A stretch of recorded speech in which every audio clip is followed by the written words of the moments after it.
What ho chaps, how the devil? I'm not normally one to harass you into liking and sharing my videos, but as you can see, looking at the metrics from my stuff, everything usually breezes past about 3,500 views, but strangely enough, you slag off the EU and nothing. 1.2k have seen that video, and it took me a while, and I thought it was pretty funny. So obviously this is YouTube shenanigans, isn't it? Even my live one got a lot more views than that EU one. Even the shitty live one. And the only people that see that have already subscribed to you. So nobody's seeing that. Mate of mine said he tried to share it on Facebook, and it asked him 3 times if he wanted to, well, there it is there.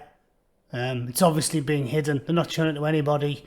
Maybe Ursula's banging out hand jobs for the staff at Silicon Valley. I know Jack Doorstop's kinking into some weird, seriously weird shit. So maybe him and Madame Shizer porn they'll probably get on like a house on fire, won't they? Anyway, enough whinging about Silicon Valley. Let's get to the meat of today's comical BBC story. Coronavirus. Black MPs unite in video to encourage vaccine take-up. Right, first of all, I'll point out the glaringly obvious, right? We have gone backwards. There's nothing liberal about this shocking, flaming wheelie bin of a country these days, thanks to importing all of this communist claptrap from our chums across the pond. Look at the state of that headline. 10 years ago, that would have said, coronavirus.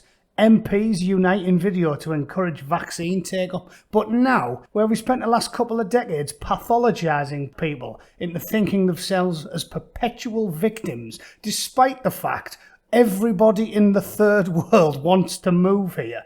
Despite that fact, we've got a bunch of people who, frankly, I don't think most people that happen to be BME worry about this stuff. And I think most of them think it's bollocks, because there's plenty of people who watch my channel and plenty of people who've friended me on Facebook since I started it who say, I'll tell you what, mate, this is an absolute pile of shite, and I can't believe how condescending these lefty arseholes are. I don't understand how anybody can think this is progress. This isn't progress. This is get rid of the wheel. Let's go back to caving people's heads in with a T-Rex's jawbone and pulling women about by the fucking hair. That's what this is. Unbelievable. So, shocking Neanderthal headline aside, let's get down to the rest of it. Uh-oh, there's the big red flag, right? Guy on the left, James Cleverly, seems to have a relatively high IQ. If I was interested in convincing people of the importance of taking a vaccine, I'd send that educated chap with the tie on. I wouldn't send Teresa Fuckwit, right? That is, Terry Fuckwit is a popular Viz character. That is Teresa Fuckwit. If you can find me anyone who's got less credibility in the United Kingdom as a whole, who is renowned for having the maths ability of Forrest Gump with a concussion, it's her. How's she going to convince people? Do you think, BBC? I mean, we all know that the left are racists, but do you think black people are so irrevocably dense that the thickest human sausage ever to walk into Parliament is going to be able to convince them just because she happens to have a bit of a tan? Is that how it works now? Is that how the left work?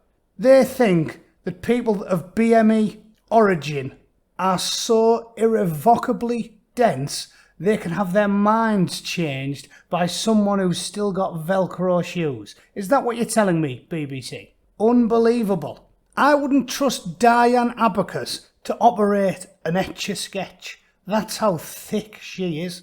What are you thinking? MPs from across the parties have joined together in a video encouraging people to get the coronavirus vaccine. The ONS has found all ethnic minority groups, other than the Chinese, are more likely to die from the virus than white people. Whose fault's that? Probably mine. Yeah, probably mine. They're blaming straight white men for everything. Fuck it. I'll shoulder that burden as well. Yeah, it's all my fault. It was the angry Bootneck what did it. Yeah, it's the angry Bootneck's fault. It's Boris's fault. It's Whitey's fault. It's everybody's fault but the individuals taking part in the parties and going to the titty bars and ignoring the legislation. Cheers, easy.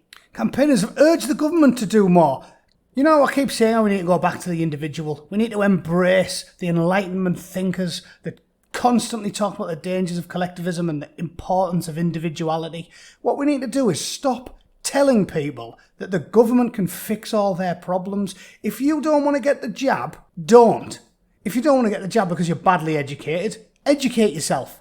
Tell people to get a clue. Don't tell people that the government have to fix all of their problems. Jabir Butt says the government needs to get data on who has been offered the vaccine, who's taken it up, and use that to target messages. The government says it's working closely with BME groups who have questions about vaccines, including working with faith and community leaders. My word. David Lammy as well. The thickest... Sorry, I jumped the gun calling Diane Abbott the thickest MP. This is a man who said comparing milquetoast English liberals like the ERG group and Jacob Rees-Mogg, calling them the Nazis, was not strong enough. Yeah, the blokes who butchered a continent, who put babies in gas ovens, caused the Holocaust and killed 6 million Jews, they are definitely not as bad as the ERG group, right? Unbelievable. Jacob Rees-Mogg has been absolutely clear that he does not endorse the AFD, and the grand wizard stuff, we don't know where that came from. It's a dangerous thing, surely, to accuse him of being close to Nazi ideology. We do know that Boris Johnson is with Steve Bannon, who is a white supremacist. We do know that there are links between Viktor Orban, Salvini, and others. I'm not backing off on this. So there you go. That's the tactic. That's the tactic. Let's use some of the dumbest people on fucking earth to convince people to get the vaccine. What next? Are we going to use the 9/11 hijackers to convince people to get flying lessons? Yeah? The Nice truck attacker to convince people to go shopping? Is he going to lead the new ad campaign at the fucking Trafford Centre? What planet are these people living on? Diane Abbott said MPs don't... and Castle can't issue as a shadow Home Secretary. Can you believe that? Can you believe... Shadow Home Secretary? She would be over her head running a lemonade stand in my front garden. That's how dense she is. And Dawn Butler... Look at Dawn Butler. You mean Dawn Butler... Children are born without sex? You mean her? You mean that Dawn Butler? Holy shit. Let me finish up and tell you, government and BBC, what you should be doing, right? First of all, you shouldn't be constantly going on about race. Just get clever people to talk about vaccines if you want people to get educated. And secondly, if you must insist on going backwards and talking about race constantly, because the communists have won, right? At least get conservative people that happen to be black. Because Bim Afalami has never said babies are born without sex, right? James Cleverly isn't still stuck on the Gruffalo child like Diane Abacus is, right? So how's about that? How about instead of just constantly obsessing over race, as usual, and this could be allegorical to 500 different things that are going tits up in this day and age, how about instead of worrying about race, you start actually selecting people for their intellect, their eloquence, their charisma, their charm, and their oration? Because picking the likes of Diane Abbott and David Lammy to educate people, it's like picking Fred West to run the nearest women's shelter. You absolute fuckwits.